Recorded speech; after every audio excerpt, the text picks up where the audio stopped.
신체 나이를 측정할 수 있는 여러 가지 방법이 있는데요. 그 중에 가장 쉬운 것은 눈 감고 외발석이라고 있습니다. 한 발로 서고 한 다리를 90도 정도 들어 올린 상태에서 양손을 가슴 위에 올리시고요. 그 상태에서 눈을 감고 시간을 테스트합니다. 팔이 떨어지거나 다리가 떨어지는 시점을 기준으로 해서 초를 측정하면 되거든요. 10에서 30대라면 15초 정도는 견디셔야 해요.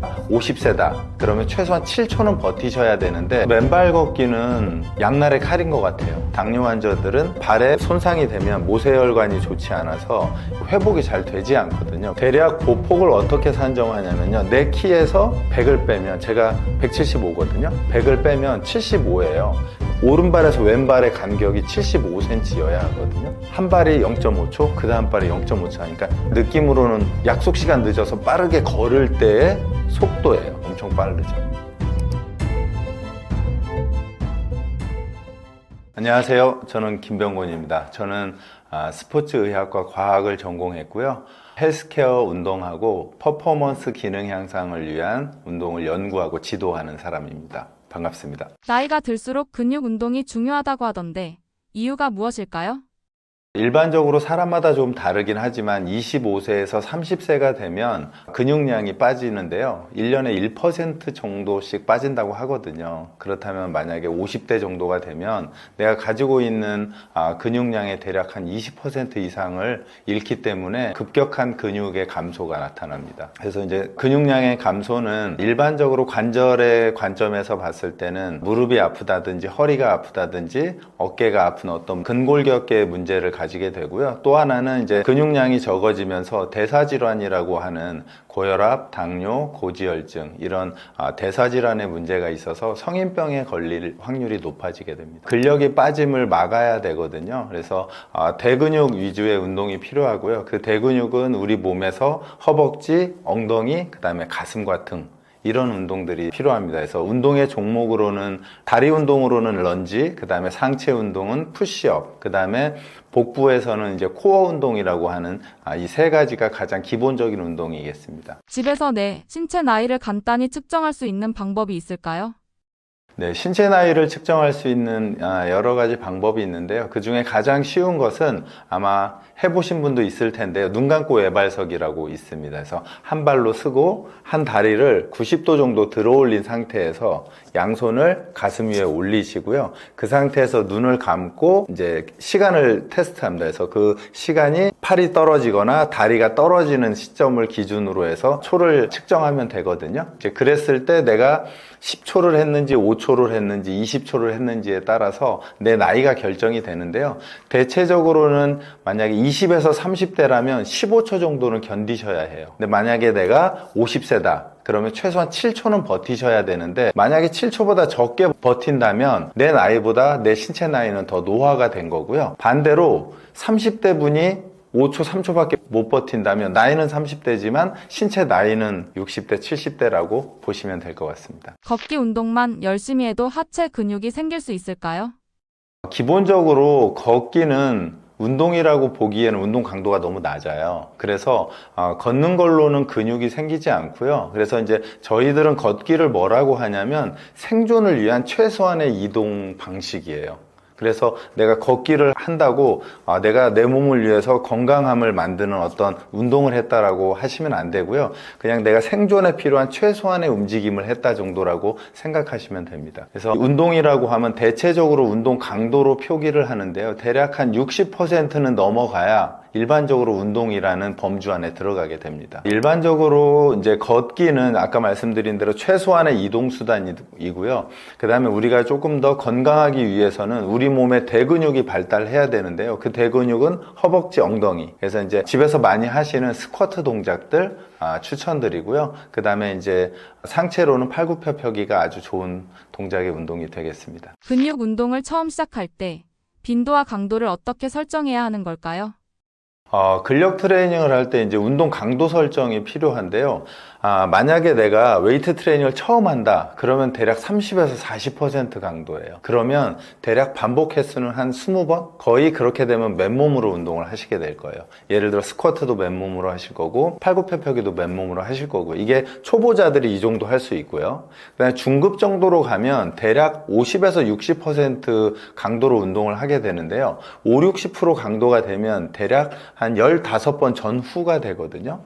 그 정도는 되어야 근력이 이제 차츰 생기기 시작해요. 그 다음에 이제 중상급자가 되면 대략 80%의 운동 강도로 하는데요. 그 정도가 되면 반복 횟수가 10회 정도 되거든요. 근데 여기에서 이제 중요한 건 10회라는 반복 횟수의 의미는 내가 더 이상 할 수 없는 반복 횟수를 뜻하는 거예요. 그래서 내가 초보자인지 중급자인지 상급자인지에 따라서 반복 횟수를 아주 가볍게부터 위로 천천히 올라가는 게 필요해서 아마 상급까지 가는데 아무리 안 걸려도 한 3년에서 5년은 걸릴 거예요. 그렇지 않고 이 시간을 너무 무리하게 당기면 관절에 부상이 생길 가능성이 아주 높습니다. 네, 대략 한 최소 3년은 걸릴 것 같습니다. 제가 LG 트윈스 야구단에서 그 선수 트레이너를 할 때 신인 선수들이 웨이트 트레이닝을 하지 않은 상태에서 기존의 선수만큼 근력이 올라오는데 대략 한 3년에서 5년 정도 걸려요. 그걸 이제 그 프로팀에서는 육성 선수라고 하거든요. 루키라고도 하고요.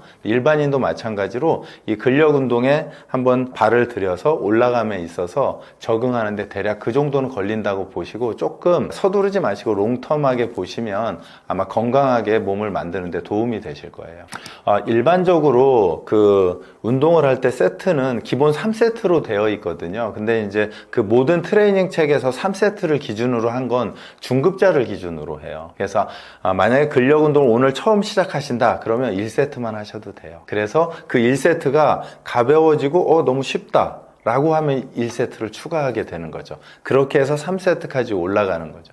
그래서 만약에 20회에서 1세트 하고 20회에서 2세트 하고 20회에서 3세트가 편해지면, 그러면 18번에서 15번이 되면 이제 무게를 좀 올려야 되겠죠. 내 손에 들거나. 그러면서 또 같은 방식으로 1세트, 2세트, 3세트 이렇게 가는 거죠. 이렇게 해서 10회까지 가려면 시간이 상당히 걸립니다. 맨발로 걸으면 운동 효과가 더 좋다고 하던데 그 이유가 뭔가요?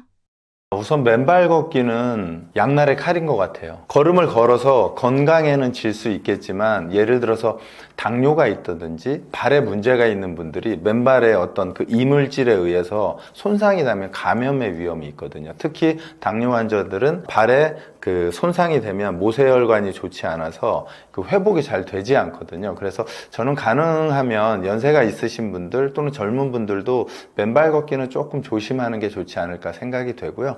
걷는 것 자체는 좋은 운동입니다. 걷는다는 것은 굉장히 좋은 운동이긴 한데요. 올바로 걷는 분은 사실 많지 않아요. 그래서 올바로 걷는 법을 익히는 게 좋은데요. 올바로 걷는 방법이 생각보다 복잡하게 설명되어 있거든요. 그래서 저는 간단하게 두 가지 설명하거든요.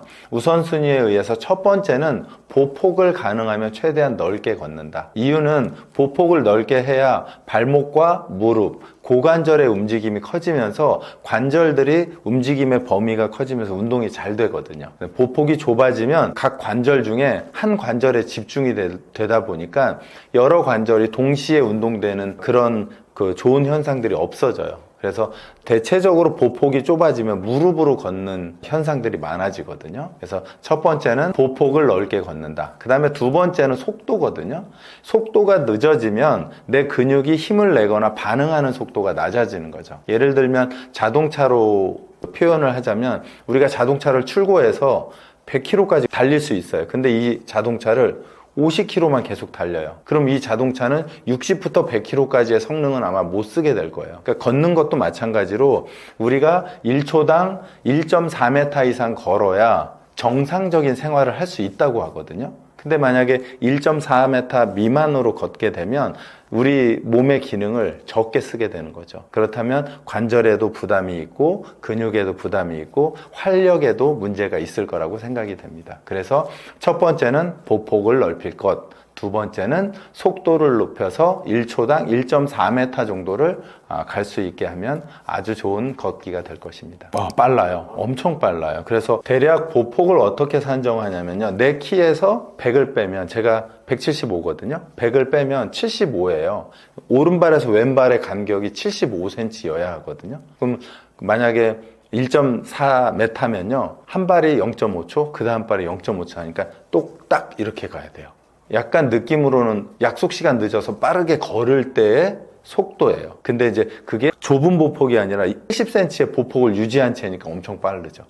이렇게 걸으면 아마 30분 걷기 힘드실 거예요. 나이가 들수록 코어 운동을 꼭 해야 하는 이유. 우선 코어 운동은 우리 몸에서 가장 중요해서 코어라고 하거든요. 그것도 또 머리와 다리의 가운데 있고요. 그래서 이 코어가 하는 일은 우리 척추를 바로 세워주는 역할을 하니까요. 지금 저희가 앉아 있거나 서 있을 때 바로 설 수 있게 만들어주죠. 이게 첫 번째고요. 두 번째는 호흡을 하는데 도움을 주거든요. 그래서 만약에 호흡의 깊이가 낮아지는, 예를 들어서 호흡의 양이 작아지면 사람들이 흥분을 하거나 긴장을 하면 호흡이 이렇게 호흡을 하죠. 그래서 호흡이 낮아져요. 근데 코어가 좋으면 깊게 마시고 깊게 마시면서 전신에 산소와 에너지를 잘 보낼 수 있게 되죠. 그래서 이런 이유 때문에 코어는 굉장히 중요합니다. 당연히 허리에 어떤 부상을 예방하는 데 있어서도 굉장히 중요한 역할을 하고요. 하나씩 제가 설명을 드리면 일반적으로 이제 예를 들어 중장년에서 노년으로 넘어갈 때 가장 안 좋아지는 게 자세죠. 등이 이렇게 굽는다든지 그 다음에 이렇게 구부정한 앉는 자세, 걷는 자세가 나오는 건 코어가 무너졌기 때문이거든요. 그래서 코어가 약하면 금방 말씀드린 대로 노년으로 갈수록 등이 구부러지는 원인이 되고요. 두 번째는 아까 말씀드린 대로 호흡의 깊이가 얕아지면서 전신에 그 산소를 공급하는 능력이 떨어져요.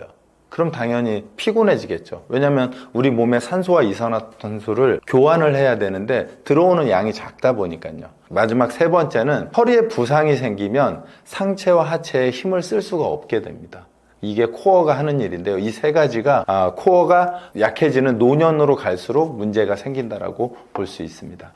우선 코어 운동은 금방 말씀드렸듯이 호흡의 흡기와 호기, 마시는 것과 뱉는 것이 필요하거든요. 대신에 이제 이 흡기랑 호기, 마시는 것과 뱉는 것 둘 중에 하나만 정확히 해도 두 개가 동시에 짝으로 이루어지거든요. 그래서 저는 대체적으로 이제 호흡을 뱉는 걸 연습하는데요. 바로 선 자세에서 바로 서서 내 정수리를 누군가가 위에서 이렇게 잡아 당긴다고 생각하시고요. 이 상태에서 호흡을 최대한 뱉어보세요. 그렇죠? 코어에 자극이 오기 시작하죠. 거기에서 조금만 더 깊이 뱉어보실게요. 다시 조금 더. 그렇죠. 더. 그렇죠. 거기까지 끓으면 이 갈비뼈가 좁혀지면서 허리가 강해지죠. 얘가 첫 번째 되어야 해요. 그래서 근력 운동을 하실 때나 스트레칭 하실 때 호흡이 이렇게 잠기는 분들이 많거든요. 이런 분들이 대체적으로 허리가 아프거나 코어가 약한 분들이에요. 그래서 우선 이 호흡이 중요하고요. 대신에 이 호흡을 몇 번 반복하면 약간 어지러울 수 있어요. 왜냐하면 내가 원래 마시던 산소의 양보다 훨씬 많은 양이 들어오거든요. 약간 어지러우시면 좀 쉬었다가 다시 하시고 이렇게 해서 뭐 3번, 5번, 7번, 10번 이렇게 반복하시면 앉은 상태에서 우선 첫 번째 아주 가볍게 코어 운동을 할 수 있고요. 코어 운동할 때 호흡이 중요하다던데 호흡 연습 방법 알려주세요.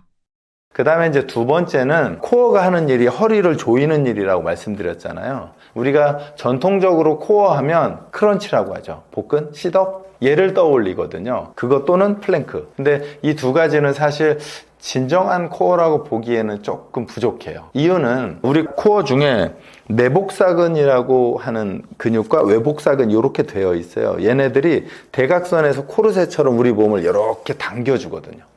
이 근육이 약하니까 이 갈비뼈가 이렇게 열리게 돼요. 그래서 아마 지금 이 화면을 보시는 분들 자기 갈비뼈 만져보면 갈비뼈가 이렇게 열려 있을 거예요. 이 열려 있는 분들이 근력이 약한 거, 코어 근력이 약한 거거든요. 그래서 얘를 닫기 위해서 어떻게 하시냐면 양손을 가슴에 이렇게 올려주시고 양쪽 무릎을 딱 붙여주세요. 네, 쩍벌남 하지 마시고 쫙 붙여주시고 이 상태에서 허리 바짝 세우시고 호흡을 뱉으면서 그대로 회전하고 제자리로 돌아옵니다. 한 번 더.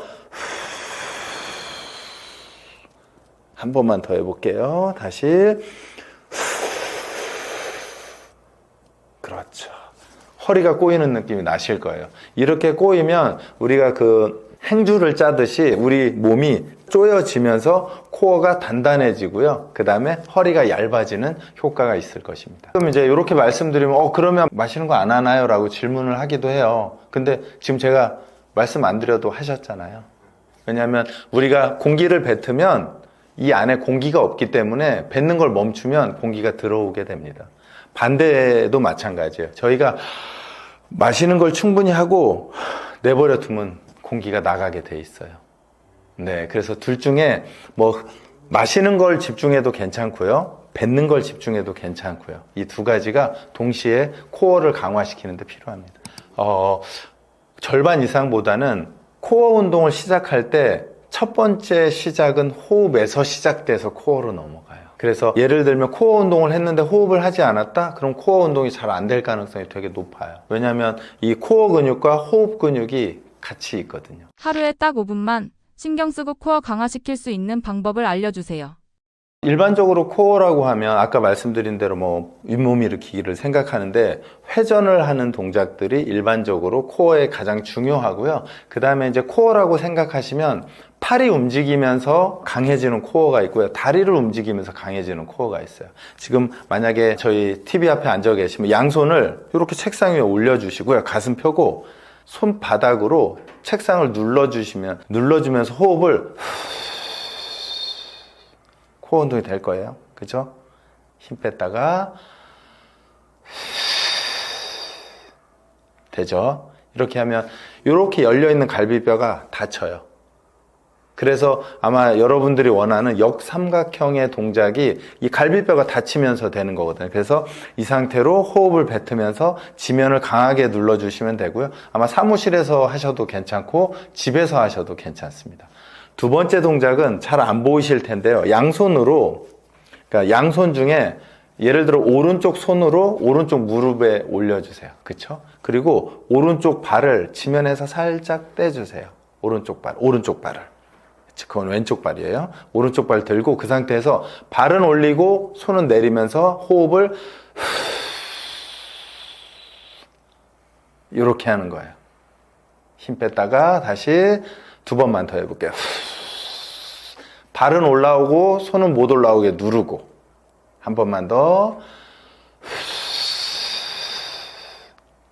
네, 이렇게 하시면 집에서 TV 보다 하셔도 되고 사무실에서 근무하시다가 갑자기 코어 생각나시면 윗분 모르게 하셔도 될 것 같습니다. 이렇게 하시면 되고요. 그래서 코어는 크게 세 가지가 있다고 생각하시면 돼요. 호흡은 기본이고요. 팔이 위에서 밑으로 내려오면서 강화되는 코어와 다리가 위로 올라오면서 강화되는 코어, 그 다음에 회전을 하는 코어.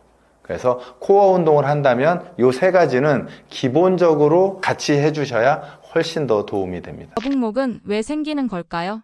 스마트폰이나 컴퓨터 때문에 생긴다는 얘기가 많던데 진짜인가요? 기본적으로 거북목이라고 하면 저도 그렇게 얘기는 하지만 스마트폰, 컴퓨터, 책상 이렇게 그게 문제라고 하지만 실질적으로 근본적 문제라고 보면 근력의 문제예요. 근력이 없기 때문에 몸이 이렇게 구부러지는 거거든요. 예를 들어서 원시시대에 거북목이 있었을까요? 없었을걸요? 뛰어다니고 힘을 쓰고 하다 보면 우리 몸이 힘쓰기 좋은 자세로 가는데 힘을 안 쓰다 보니까 책상이나 이런 것에 우리 몸이 맞춰지는 거죠. 그래서 이제 예를 들어서 거북목 운동법이 여러 가지 많긴 하지만 저는 가장 큰 건 빠르게 근력을 만들어야 된다예요. 코어 근력을 포함한 근력을 만들어서 우리 몸이 힘쓰기 좋은 자세로 빨리 가야 된다. 이렇게 생각합니다. 위험성은 높아지겠죠. 거북목이 있으면 그러니까 예를 들어서 목 디스크 쪽으로 갈 확률이 높아지겠죠. 기본적으로 그렇고요. 이제 왜냐하면 이 목 주변에는 아시다시피 우리 몸의 가장 중요한 신경 다발들이 내려가기 때문에 이 거북목이 생기면 이 다발이 내려간 통로가 좁아지면서 압박이 되거든요. 그게 디스크가 되는 거거든요. 그래서 이제 기본적으로는 그 디스크가 생길 가능성은 높아지고 위험성은 높아진다라고 보시면 될 것 같아요. 가끔 이제 특히 여성분들이나 남성분들 편두통이 있는 분들이 있거든요. 그런 분들이 알 수 없는 편두통의 원인을 보면 이제 거북목이나 목 뒤에 근육의 뭉침에 의해서 생기는 경우가 많거든요. 왜냐하면 우리 목을 타고 신경이나 혈관이 올라가는데 아까 말씀드린 대로 거북목이 돼서 한쪽으로 기울어지거나 짧아지면 이 신경과 혈관을 누르게 되겠죠? 그러면 혈액이 적게 올라가요. 그럼 얘가 산소가 부족하죠. 머리가 아픈 거예요. 근데 물론 이게 다 근육이 뭉친 거예요 라고 할 수 없지만 혹시 병원에 가서 MRI 찍고 주사 맞고 치료 다 했는데 안 되는 분들은 이럴 가능성이 굉장히 높아요. 그래서 당연히 병원의 진료를 보고 치료를 해야 되지만 그렇게 했는데도 잘 만약에 낫지 않거나 회복되지 않는다면 아마도 이 목 주변의 근육의 뭉침이나 거북목으로 스트레스를 받을 경우가 큽니다. 왜냐하면 우리 뇌는 혈액이 올라가서 산소랑 영양분을 공급해야 되는데 이 루트가 작은 거죠. 그럼 여기서 아우성을 치겠죠. 빨리 달라고. 근데 올 수 있는 길은 좁아져 있고 그러니까 병목 현상이 생긴 거죠. 뇌로 올라가는 혈관의 어떤 그런 움직임들이. 거북목이 어깨 통증이랑 연결되는 이유는 뭔가요? 목이랑 어깨가 같이 아픈 건 왜 그런 거죠? 네, 보통 이제 그 목이 안 좋으신 분들이 어깨가 안 좋거든요. 근데 이건 일반뿐만이 아니라 선수도 그래요. 야구 선수가 어깨가 아프면 나중에 목이 아파져요. 그래서 어깨, 목, 그 다음에 이 라운드 숄더 이 세 개는 거의 패키지예요. 하나예요.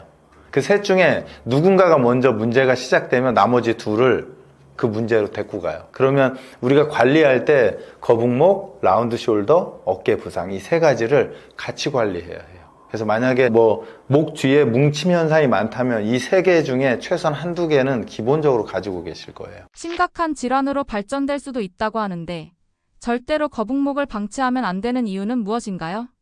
거북목이 있으면 기본적으로 아까 말씀드렸듯이 이제 아마 디스크의 위험이 커질 거고요. 그 디스크가 뭐 생길 가능성이 크고 그게 없더라도 아까 말씀드린 대로 알 수 없는 두통, 그 다음에 혈액이 올라가지 못하기 때문에 만성 피로가 생길 수 있고요. 그 다음에 목을 통과하는 이 신경들이 다 눈, 귀, 코 이쪽으로 연결되어 있어요. 그래서 보통 이제 목을 스트레칭하면 눈이 이렇게 탁 떠진다는 이야기들을 하거든요. 그게 이제 혈액의 공급과 신경의 원활한 움직임에 의해서 생기는 것들이거든요. 그래서 이런 것들은 거북목을 관리하면 부수적으로 얻을 수 있는 좋은 어떤 효과들입니다. 집이나 사무실에서 간단히 할 수 있는 거북목 교정 운동이 있을까요? 기본적으로 거북목이 있으면 대체적으로는 등이 뒤로 이렇게 솟아 있어요. 뒤로 이렇게 말려 있거든요. 등이 나가면서 턱이 이렇게 앞으로 나가는 거거든요. 왜냐면 만약에 제가 등이 뒤로 갔는데 시선을 안 들면 땅바닥을 보고 다니니까 땅바닥을 보지 않기 위해서 이렇게 되면서 거북목이 되거든요. 그래서 거북목을 해결하기 위해서는 첫 번째는 등이 펴져야 돼요. 그래서 가슴이 먼저 펴지는 게 첫 번째고요. 그 다음에 목 스트레칭을 하는 게 두 번째예요. 그래서 첫 번째 제일 좋은 거는 양손을 귀 뒤에 깍지를 껴시고요. 양팔을 쭉 벌리면서 그대로 그냥 가슴만 펼쳐주세요. 이렇게. 가슴이 펴지시죠? 펴지시는 느낌 나죠? 살짝 구부렸다가 공기 마시면서 다시 마시면서 펼치고 이게 거북목 운동의 첫 번째고요. 그렇게 되면 등과 가슴이 첫 번째 펴지게 되고요. 두 번째는 앉은 상태에서 의자의 한쪽을 양손으로 왼손으로 의자를 잡아주시고요. 오른손으로는 반대쪽 귀 위를 잡죠. 그래서 의자 잡은 손을 꽉 잡으시고 옆으로 쭉 당기면서 시선을 약간 위로 봐요. 그렇죠. 그대로 호흡을 한 번만 더 호흡을 이렇게 뱉어주세요. 자, 이게 우리가 알고 있는 스트레칭인데요. 우선 하나만 더 하고 제가 그 스트레칭에 대해서 좀 말씀을 드릴게요. 자, 두 번째 동작은 의자를 반대쪽도 하셔야 됩니다. 안 그러면 목이 한쪽으로 틀어집니다. 다시 왼쪽으로 의자를 잡으시고요. 그 다음에 시선을 오른쪽으로 돌리고요. 그 다음에 뒤통수를 잡아서 턱으로 내 가슴을 닿는다 생각하실게요. 그러면 아마 목이랑 등 쪽이 당길 거예요. 이 상태에서 호흡을 한 번 더 이렇게 해서 반대쪽 해주시면 돼요. 그래서 첫 번째는 등을 펴준다.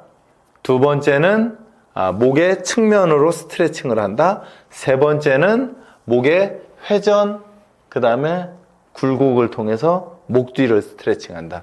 이렇게 하시면 아마 지금 사무실에 계시거나 집에 계신 분들 따라 하시면 엄청 시원한 느낌이 드실 건데요. 아까 잠깐 말씀드리려고 한 건 스트레칭은 늘어나야 되는 거라 어느 한 지점을 꽉 잡고 잡아 당겨야 해요.